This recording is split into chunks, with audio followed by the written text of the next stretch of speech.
दीपक मुल्ले के है साथ में, दीपक मुल्ले के है साथ में। बजरंग दल तेरी नस्ल बिगाड़ देगा, तुझे तेरी औकात दिखा देगा कि तू है क्या चीज। बजरंग दल आज मैदान में आया है। मोहम्मद तेरी खैर नहीं, मोहम्मद तेरी खैर नहीं। दीपक मोहम्मद, अभी तक तो आप इस नाम को जान चुके होंगे, इस शख्स को भी जान चुके होंगे, लेकिन सबसे बड़ा सवाल यह है, ये जो वीडियो है, ये वीडियो हमने आपको 3 दिन पहले भी दिखाया था, कल भी इस वीडियो की हमने बात की थी। दीपक मोहम्मद, जिसने एक बुजुर्ग मुस्लिम के साथ में कुछ अप्रिय घटना ना हो जाए और उनके साथ में जिस तरीके की गुंडागर्दी की जा रही थी उसको रोकने का काम किया। अब दीपक मोहम्मद पर ही, दीपक कुमार उनका असली नाम है, इन पर एफआईआर दर्ज हो गई है ना मजेदार बात। उत्तराखंड की डबल इंजन की भाजपा की सरकार की काबिल बहादुर पुलिस ने दीपक कुमार के खिलाफ एफआईआर दर्ज कर ली है। और कौन कौन सी धाराएं लगी हैं? इसमें 4 धाराओं के तहत एफआईआर दर्ज की गई है साहब। और आप सुनेंगे तो आप हैरान रह जाएंगे जो तहरीर दी गई है। दीपक मोहम्मद, उन्होंने बचाने का काम किया, वो बीच में आकर के खड़े हो जाते हैं। बजरंग दल के लोग वहां पर थे और वहां पर एक बुजुर्ग मुस्लिम जो कि 65 साल की जिनकी उम्र थी, उसके बीच में आकर के खड़े हो गए और कहा कि मेरा नाम दीपक मोहम्मद है, इनकी दुकान यहां पर है। ये सारा मसला शुरू हुआ था कि नाम के आगे से जो बाबा शब्द, आपने दुकान का जो नाम रखा हुआ है बाबा, वो बाबा शब्द जो आप हटा दीजिए, इसको लेकर के सारा मसला शुरू हुआ था। और अब जो है दीपक पर ही उल्टा एफआईआर दर्ज हो गई है। 4 धाराओं के तहत एफआईआर दर्ज हुई है। और सबसे बड़ी बात यह है, जो शिकायत दी गई है शिकायतकर्ता की तरफ से, बजरंग दल के जो लोग हैं उनकी तरफ से, बजरंग दल के लोग वो कह रहे हैं कि साहब हम गए हुए थे जनसंपर्क अभियान के लिए, और जनसंपर्क अभियान के लिए जब हम गए हुए थे तो वहां पर दीपक नाम के इस शख्स ने हम पर हमला कर दिया, हमें जान से मारने की धमकी दी, हमारे 3000 रुपए लूट लिए, हमारी घड़ी वो छीन ली, हमारी मोबाइल को छीन लिया। और खुद बता रहे हैं कि कमल पाल नाम का एक कोई शख्स है, उसने ये एफआईआर दर्ज करवाने के लिए जो है वो शिकायत दी है। कमल पाल है और उसके साथ में वो कह रहा है कि गौरव पाल और हमारे कुछ साथी और थे, यानी ये 10-15 लोग इकट्ठा होकर के जाते हैं दुकान के अंदर। वहां पर वो बुजुर्ग मुस्लिम थे, दीपक नाम का एक शख्स जो है वो वहां पर पहुंच जाता है। ये लोग उन 10-15 लोगों को मार देते हैं, पीट देते हैं, उनकी घड़ी छीन लेते हैं, उनके पैसे छीन लेते हैं, उनको जान से मारने की धमकी देते हैं, उन पर हमला कर देते हैं। कमाल की बात है भाई, किसे बुद्धू बना रहे हो? या फिर सवाल यह है कि आंखों का पानी बिल्कुल मर चुका है। और सबसे बड़ी बात तो यह है कि इस मामले के अंदर एफआईआर भी दर्ज हो गई है, एफआईआर भी दर्ज हो गई है। और दूसरी बड़ी बात यह है कि दीपक के जिम पर, जो हमने खबर आपको दिखाई थी, दीपक के जिम पर हमला करने के लिए जो भीड़ आई थी, उसमें 30-40 लोगों के खिलाफ, अज्ञात लोगों के खिलाफ पुलिस ने एफआईआर दर्ज की। अज्ञात लोग हैं वो, उनके बारे में कुछ नहीं पता है। यानी यही पूरे देश में अगर कहीं पर कोई क्राइम होता है तो पुलिस का पहला काम यह है कि जो लोग हैं, जो दिखाई दे रहे हैं, उनके फोटो के आधार पर उनकी पहचान करके और उनके नाम से जो है वो तहकीकात शुरू होती है आगे। लेकिन यहां पर जो पुलिस वहां मौजूद थी, पुलिस ने वीडियो कैमरे से उस पूरी घटना को अपने रिकॉर्ड किया है। जब वो हुड़दंग कर रहे थे तो पुलिस के लोग भी वहां पर थे। जब जिम पर हमला करने के लिए आए तब भी पुलिस के लोग वहां पर थे। जब दीपक को जान से मारने की धमकी दी जा रही थी तब भी पुलिस के लोग वहां पर थे। जब वहां पर नारे लग रहे थे कि तेरी नस्ल खत्म कर देंगे, तब भी पुलिस वहां पर थी। जब नारे लग रहे थे कि तू है क्या चीज, तब भी पुलिस वहां पर खड़ी थी। मोहम्मद तेरी खैर नहीं, जब ये नारे लग रहे थे तब भी पुलिस वहां पर थी। तो साहब, ये पुलिस को आखिरकार नामजद एफआईआर करने से कौन रोक रहा था? कहीं पर भी अगर कोई भी घटना हो जाती है तो पुलिस सबसे पहले यही करती है कि फलां जगह पर कोई सीसीटीवी कैमरा लगा हुआ है, उससे फुटेज निकालती है, फुटेज निकाल करके अपने सिस्टम में डालती है और तुरंत उनके नाम सामने आ जाते हैं और उसी आधार पर जो एफआईआर दर्ज होती है। लेकिन जहां पुलिस खुद खड़ी हुई थी, जहां पर पुलिस खुद खड़ी होकर के वीडियोग्राफी करके उस पूरे घटना को रिकॉर्ड कर रही थी, वहां पर वो काबिल बहादुर पुलिस कह रही है कि अज्ञात लोगों के खिलाफ हम मामला दर्ज कर रहे हैं, अज्ञात लोगों के खिलाफ एफआईआर दर्ज कर रहे हैं। और उल्टा दीपक को लेकर के जो है वो एफआईआर दर्ज हो गई है, जिसमें दीपक को ही अब दोषी ठहरा दिया जाएगा। दीपक को यह कहा गया है कि दीपक ने शांति बिगाड़ने, वहां पर आपराधिक प्रवृत्ति से माहौल खराब करने, ये आरोप जो है वो पुलिस की इस एफआईआर में लगे हैं दीपक के ऊपर। आपको कुछ समझ में आ रहा है? इस घटना को देख करके कोई ये कह सकता है कि वाकई जो है कल को अगर कहीं पर कोई माहौल खराब होगा तो हमें जाकर के वहां पर माहौल शांत करवाने की कोशिश करनी चाहिए।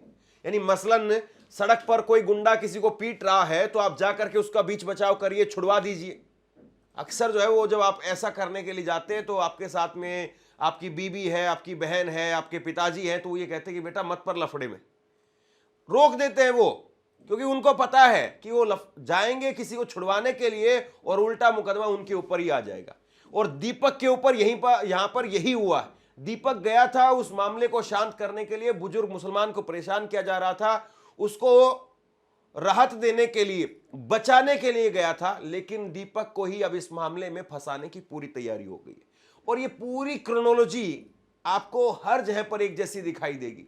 यही मामला जो है वो हमने देखा था नोएडा के अंदर, उत्तर प्रदेश में, जब एक लड़का वो डूब रहा था, उसको बचाने के लिए कोई नहीं आया, पुलिस वहां पर खड़ी हुई थी, एसडीआरएफ के लोग वहां पर खड़े हुए थे, वहां पर फायर ब्रिगेड के लोग खड़े हुए थे, कोई उस पानी में नहीं कूदा। और जो एक लड़का पानी में कूदा, उस लड़के को पुलिस बाद में धमकी देती है, उसके बयान बदलवाती है। उस लड़के का कहीं पर सम्मान होना था तो पुलिस ने यह कह करके कि इसका सम्मान मत करो क्योंकि ये आपराधिक प्रवृत्ति का आदमी है, उसका सम्मान रुकवा दिया। और जो लड़का मरा, उस लड़के के ही सीसीटीवी फुटेज वायरल करके कहा गया कि ये लड़का तो शराब पी करके आया हुआ था। और उस वक्त में जब मामला गर्म था, सरकार ने कहा कि एसआईटी इस मामले में हमने बना दिए, 5 दिन के अंदर जांच एसआईटी करके इसमें बताएगी कि मामला कहां तक गया है। 5 दिन बीत गए, 15 दिन बीत जाएंगे, 50 दिन बीत जाएंगे, 5 महीने बीत जाएंगे, आप भूल जाएंगे। और वहां पर डीएम साहिबा बैठी हुई है, ज्ञानेश कुमार जी की बेटी मेधा रूपम। क्रोनोलॉजी देखिए आप, ये संयोग की बात है या प्रयोग की बात है? जहां जहां भाजपा की सरकार है या जहां जहां पर सिस्टम बीजेपी का है, वहां पर आप देखिए कि किस तरह से जो है वो क्रोनोलॉजी निकल करके सामने आती है। अब दीपक का कसूर क्या था? कोई बता दे जरा कि दीपक का ये कसूर था और दीपक को जो है इसलिए सजा मिलनी चाहिए, फांसी की सजा होनी चाहिए। कोई बता तो दे कि दीपक पर जो है वो जो यहां पर एफआईआर दर्ज की गई है। मैं आपको धाराएं पढ़ करके बता देता हूं। धारा 115(2), 151(1), 351(2), 352, इन 4 धाराओं के तहत मुकदमा दर्ज किया गया। 4 धाराएं जो है वो दीपक कुमार के ऊपर लगाई गई है। और ये धाराएं कहती है मारपीट करने के उद्देश्य से जो है ये धाराएं लगाई जाती है। कहीं पर मारपीट करने की कोशिश की जाए तब, कहीं पर शांति बिगाड़ने की कोशिश की जाए तब ये धाराएं लगती हैं, आपराधिक प्रवृत्ति से माहौल बिगाड़ने की कोशिश हो तब ये जो है धाराएं लगती हैं। यानी दंगा फसाद कोई करे, कोई माहौल खराब करे, उस आदमी पर जिस तरीके की कार्रवाई पुलिस को करनी चाहिए उस तरह से जो है यहां पर एफआईआर दर्ज पुलिस की तरफ से की गई है। देखिए, शिकायतकर्ता ने जो कहा, तो शिकायतकर्ता ने कहा वो उसने जो भी शिकायत करनी थी या जो भी आरोप लगाने थे लगा दिए। अब आप बताइए, जो सीसीटीवी जो वीडियो हमने देखा, सीसीटीवी नहीं जो वीडियो हमने देखा, क्या उसमें यह दिखाई दे रहा था कि दीपक वहां पर 3,000 रुपए लूटने के लिए आया था और इनके पास में 3,000 रुपए थे और 3,000 रुपए जो लूटने के लिए दीपक ने सारा खेल किया। 3,000 रुपए लूटने की बात कही गई है। यह लिखा है एफआईआर के अंदर कि मेरी एक घड़ी छीन ली, यह भी एफआईआर में लिखा है। फिर यह लिखा है कि हमारा एक मोबाइल वो छीन लिया। फिर एफआईआर के अंदर यह भी लिखा है कि हमें जाति सूचक गालियां दी गई, दीपक की तरफ से जाति सूचक जो है गालियां दी गई, यह भी कहा गया है। और यह भी कहा गया है कि वहां पर हमें मेरे साथियों ने बचा लिया, वरना वहां पर कुछ भी अप्रिय घटना हो सकती थी, यह कहा गया। कुछ भी अनहोनी वहां पर हो सकती थी, इसलिए पूरी सख्ती के साथ में दीपक कुमार कश्यप पर, इसका पूरा नाम जो है दीपक कुमार कश्यप है। अब अंजना ओम कश्यप जो है वही कम से कम आवाज उठा दे, वही कह दे कि भाई नहीं मैं दीपक के साथ हूं, अरे भाई किसी के लिए तो आप बोलिए, सरकार है, सिस्टम है। और यही अगर मामला उल्टा होता कि कोई मुस्लिम शख्स जाकर के किसी हिंदू की दुकान पर, मंदिर पर, कहीं पर जाकर के अगर कुछ कह देता, बोल देता, तो पूरी मीडिया इस पर जो है वो शो कर रही होती, बजट पर चर्चा नहीं हो रही होती, दीपक पर चर्चा हो रही होती। लेकिन अब दीपक दूसरी तरफ गया और दूसरी तरफ जो मामला है वो मीडिया को शूट नहीं करता है, सरकार को शूट नहीं करता है, इसीलिए उस पर चर्चा नहीं। अब बताइए, किसी ने भी वो वीडियोस देखी थी, बार बार जो है हम लोगों ने उसको सुना था, तो वहां पर 3,000 रुपए है, वो कह रहे थे कि भाई हमारे 3,000 रुपए आप क्यों छीन रहे हो, हमारी घड़ी क्यों छीन रहे हो। और घड़ी कौन सी थी इनकी, बता दीजिए। पता चले कि वो 2 दिन बाद में पुलिस कह दे कि कोई राडो की घड़ी थी इनके पास में, या कोई और दूसरी बड़ी महंगी कंपनी की घड़ी थी। ठीक है, आपका नाम क्या भैया? अपना नाम? मेरा नाम मोहम्मद दीपक है भाई। मोहम्मद दीपक है आपका नाम? ठीक है। ये बाबा की दुकान है। बाबा कौन है? इनके पास हम पहले भी आए हैं।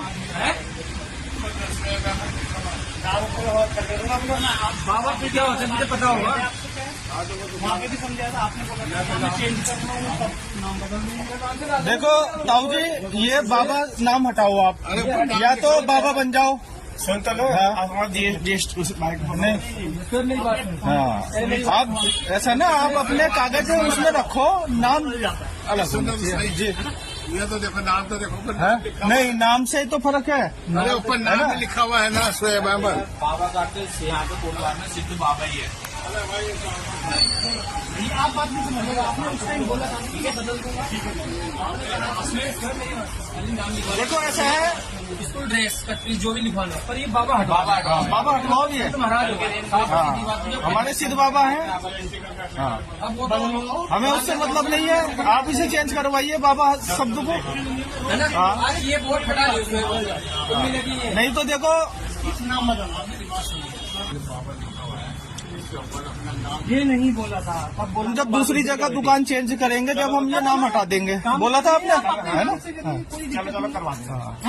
जीएसटी वगैरह में चेंज हो जाता है। ये कब तक होगा भैया? चेंज हो हाँ जी, हेलो, कब तक होगा ये? आप हमें बताइए ना कब तक होगा। हाँ बस, हाँ तो 1 मिनट। हाँ जीएसटी में भी चेंज करा, जीएसटी में होता है, जीएसटी में बाद में होता है। देखो नहीं, बाबा यहाँ पे सिद्धबली एक ही बाबा है, वो है सिद्धबली बाबा। जितने वो खुली हुई है, ये बाबा सिद्धबली स्वीट्स वगैरह क्या है? वो सब हिंदू की दुकान है। तो मुसलमान क्या हो गया? मुसलमान नहीं भैया बात सुनो, बाबा क्या है? पहचान से कीजिए, क्या पहचान से? अपने पहचान से कीजिए आप। ये तुम्हारी पहचान है क्या? ये बाबा हमारी पहचान है। हमारी पहचान है। क्या पहचान है? हमारी पहचान है। भाई आप से क्या उनकी दुकान? नहीं नहीं, पहले बात सुनिए, पहले आप एक बात सुनिए, दुकान है। पहले बात हो चुकी है, उनके पास पहले आए चेंज कर देंगे। क्या बात होगी? पहले आए चेंज कर देंगे, नाम चेंज कर देंगे। हाँ बोला था इन्होंने, बोला था नाम चेंज करने के लिए। कल ये कोर्ट लॉज छोड़ने के लिए बोले नहीं, कोई नहीं छोड़ सकता ऐसे। किसने कह दिया कोर्ट लॉज छोड़ने के लिए? मत दिखा, कोई नहीं तकरीबन। मैं आराम से कर रहा हूँ भाई, बात सुन ले, आराम से कर रहा हूँ, आराम से बात कर रहे हैं। चेंज करेगा भाई? 1 मिनट भाई, चेंज करेगा तू नाम? कहा था ऊपर नाम लिखने का, नाम लिखने का कहा था कि सिर्फ अहमद लिख देना। तूने कब से लिख रखा नाम? मैं तो बाबा तो 30 साल पुरानी। 30 साल पुरानी दुकान है ना? तो हम जब आपके पास आए थे पिछली बार, नहीं आपने है ना, आप चेंज मत करना, जो नाम है तुम्हारा वो नाम रखो। ठीक है। आपका नाम क्या भैया? अपना नाम? मेरा नाम मोहम्मद दीपक है भाई। मोहम्मद दीपक है आपका नाम? ठीक है। और बार के आप ना मैं कोर्ट लगा, तुझे नाम से क्या लेना मेरा? किसी दुकान में वीडियो बना रहा हूँ, बदमाश तुम्हें बोल खोलो फोन खोलो यार, फोन खोलो। हमने भी नहीं करी, हमने कहा नाम चेंज हो जाओ तुम यार। ठीक है, दुकान का नाम बता अरे जाने चल यार, यहाँ से चलिए। ठीक है भाई यार धक्का मत मारो यार, देखो अबे वीडियो किसको पूछ के बना रहा है?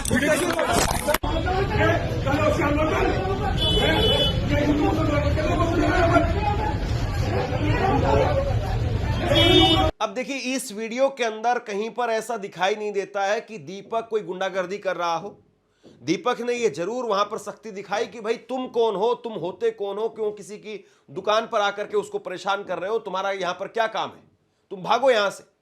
लेकिन ये लोग कह रहे हैं, जिन्होंने अभी दीपक पर एफआईआर कराई है, वो कह रहे हैं कि दीपक ने हमारे साथ में मारपीट की, जान से मारने की धमकी दी और हमारे ऊपर हमला कर दिया। हम लोग वहां पर विश्व हिंदू रक्षा नीति के तहत जनसंपर्क के लिए गए हुए थे। तो भैया जनसंपर्क के लिए जब आप निकले थे तो कोई आपके पास में लेटर था, कुछ था आपके पास में, और जनसंपर्क जो है वो सिर्फ मुसलमान की दुकान पर जाकर के आपका होता है और कहीं पर जनसंपर्क आपका नहीं होता है। अब जरा सुनिए दूसरी वीडियो सुनिए जिसमें पुलिस वाला खड़ा हुआ है और पुलिस वाले से बजरंग दल के लोग क्या कह रहे हैं। बजरंग दल के लोग कह रहे हैं कि ये बाबा की दुकान का नाम जो है वो बाबा हटाया जाए, बाबा नाम जो है वो नहीं रहेगा, ये कहा जा रहा है। दीपक कुमार वो माफी मांगे, उस पर एफआईआर हो। और पुलिस क्या कहती है जरा गौर से सुनिएगा। पुलिस कहती है कि हाँ तुम्हारी दोनों मांग जायज है। आप मेरी बात सुनिए। हमारा दो विषय हैं, एक तो मोहम्मद दीपक की माफी चाहिए जिसने हमारे कार्यक्रम, और दूसरा हम केदार सिद्ध बलि पीठ, हमारे बद्री केदार, जितनी हमारी हिंदू देवी देवताओं की दुकानें होती हैं, ठीक है, हमारे हिंदू नाम है, उसको नाम उस जिहादी को हम लेने नहीं देंगे। उसका बोर्ड उतर जाए और वो दीपक हमारे से, ये अपने नाम से करे, कोई दिक्कत नहीं है भाई साहब, अपने नाम से कार्यक्रम करे, अपनी दुकान चलाए, कुछ भी चलाए, हम उससे कोई आपत्ति नहीं है। इतनी सी बात है, दोनों बात आपकी जायज है। मेरी बात अब एक और वीडियो देखिए आप, बिल्कुल साफ साफ चेहरा दिखाई दे रहा है, बिल्कुल साफ साफ। क्या कह रहा है ये शख्स? ये कह रहा है कि नस्ल बिगाड़ देंगे, तू है क्या चीज, मोहम्मद तेरी खैर नहीं, मोहम्मद तेरी खैर नहीं, मोहम्मद तेरी खैर नहीं। 3 बार ये नारे लगा रहा है। इस शख्स का चेहरा बिल्कुल साफ साफ दिखाई दे रहा है। ये उंगली ऊंची करके वहां पर सीधी धमकी दे रहा है। इस शख्स पर कोई नामजद एफआईआर हुई? बजरंग दल तेरी नस्ल बिगाड़ देगा, तुझे तेरी औकात दिखा देगा कि तू है क्या चीज। बजरंग दल आज मैदान में आया है, बजरंग दल मैदान में, बजरंग दल के सम्मान में, मोहम्मद तेरी खैर नहीं, खैर नहीं, खैर नहीं, मोहम्मद तेरी खैर नहीं, खैर नहीं, खैर नहीं, मोहम्मद तेरी खैर नहीं, खैर नहीं, खैर नहीं। कुल मिलाकर के तो अगर आप देखें तो ये जो घटना है, ये घटना ये बताती है कि बीजेपी की सरकार किस तरीके से काम कर रही है या वहां की पुलिस किस तरीके से काम कर रही है। कल को कहीं पर कोई आदमी मर रहा होगा, कोई किसी को पीट रहा होगा, तो फिर लोग यही कहेंगे कि भाई तुम मत जाओ वरना तुम्हारे ऊपर उल्टा एक मुकदमा दर्ज हो जाएगा। अगर कोई किसी को बचाने के लिए गया है, रोड एक्सीडेंट में लोग इसीलिए छोड़ करके भाग जाते हैं कि पता नहीं क्या मामला है, किस तरह का मामला है, और लोग बच करके निकल जाते हैं। लेकिन धीरे धीरे सरकारों के अंदर सुधार हुआ और फिर धीरे धीरे जो है वो अब दिल्ली के अंदर आम आदमी पार्टी ने सबसे पहले जो है इस योजना को लागू किया कि अगर कोई किसी घायल को हॉस्पिटल में भर्ती करवाता है तो पुलिस उससे पूछताछ नहीं करेगी, क्योंकि पुलिस के पास में और बहुत सारे मामले होते हैं तहकीकात करने के। पुलिस कहीं से सीसीटीवी फुटेज वगैरह निकाल सकती है, उस आदमी को नाजायज परेशान ना किया जाए। लेकिन यहां जो आदमी बचाने के लिए गया था उसी को फंसा दिया गया। राहुल गांधी ने इसको लेकर के ट्वीट किया और कहा कि उत्तराखंड के दीपक भारत के हीरो हैं। दीपक संविधान और इंसानियत के लिए लड़ रहे हैं, उस संविधान के लिए जिसे बीजेपी और संघ परिवार रोज रोंदने की कोशिश कर रहा है। वे नफरत के बाजार में मोहब्बत की दुकान का जीवित प्रतीक हैं। यही बात सत्ता को सबसे ज्यादा चुभती है। संघ परिवार जानबूझ करके देश में आर्थिक और सामाजिक जहर घोल रहा है ताकि भारत बटा रहे और कुछ लोग डर के सहारे राज करते रहें। उत्तराखंड की बीजेपी सरकार उन असामाजिक ताकतों का साथ दे रही है जो आम नागरिकों को डराने और परेशानी में लगी है। नफरत, डर और अराजकता के माहौल में कोई भी देश आगे नहीं बढ़ सकता है। शांति के बिना विकास सिर्फ जुमला है। हमें और दीपकों की जरूरत है जो झुके नहीं, जो डरे नहीं, जो पूरी ताकत से संविधान के साथ में खड़े रहें। हम तुम्हारे साथ हैं भाई, डरो मत, तुम बब्बर शेर हो। तो राहुल गांधी कह रहे हैं कि हमें और ऐसे लोगों की जरूरत है। असुद्दीन ओवैसी का भी इस पर बयान निकल करके सामने आया है, सुनिए जरा। एक हमारा हिंदू भाई जिसका नाम दीपक कुमार है, उसने बजरंग दल के उन तमाम लोगों के सामने, जालिमों के सामने खड़े होकर उनसे बातचीत की, उनको भगाया वहां से। उत्तराखंड के कोटवार में वकील अहमद की दुकान पर बजरंग दल के लोग चले गए और जाकर उनको गाली गलौज और डरा रहे थे, धमका रहे थे कि तुम कैसे बाबा ड्रेस शॉप का नाम लिखते हो, तुम बाबा निकालो। तो उतने में एक हमारा हिंदू भाई जिसका नाम दीपक कुमार है, जिम चलाता है, वो आवाजें सुनकर आया और उसने कहा कि तुम होते कौन हो कि तुम वकील अहमद से कहो जो दुकान 30 साल से कोटवार में है, नाम बदल दो। उसने बजरंग दल के उन तमाम लोगों के सामने, जालिमों के सामने खड़े होकर उनसे बातचीत की, उनको भगाया वहां से। तो बाद में देहरादून से और दूसरे मुकाम से पूरे बजरंग दल के लोग गाड़ियों में आते हैं और उस दीपक कुमार से जब पूछा गया तुम्हारा नाम क्या है, तो उसने कहा मेरा नाम मोहम्मद दीपक है। लोगों ने बोला तू मोहम्मद दीपक क्यों बोला, तो उसने कहा भारत में सब बराबर हैं, जो संविधान भारत का बराबर है।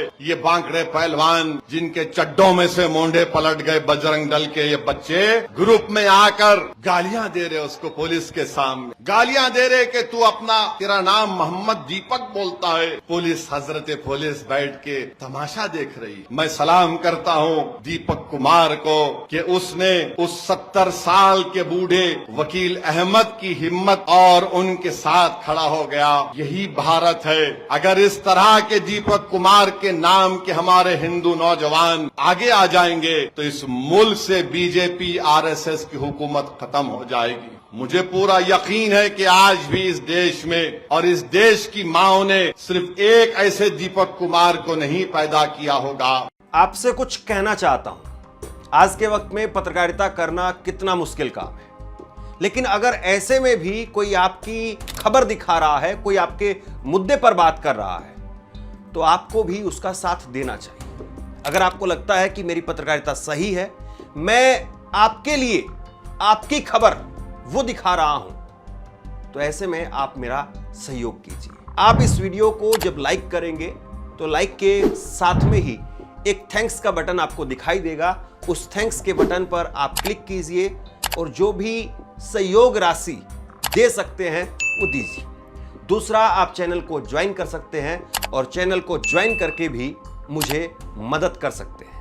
अब आप बताइए कि दीपक ने जो किया वो सही था या दीपक के साथ में जो हो रहा है वो सही है। दीपक के ऊपर नामजद एफआईआर हो रही है, 4 धाराओं के तहत एफआईआर दर्ज की जा रही है और दूसरी तरफ जहां पर पुलिस खड़ी है वहां पर अज्ञात लोगों के खिलाफ मामला बनता है।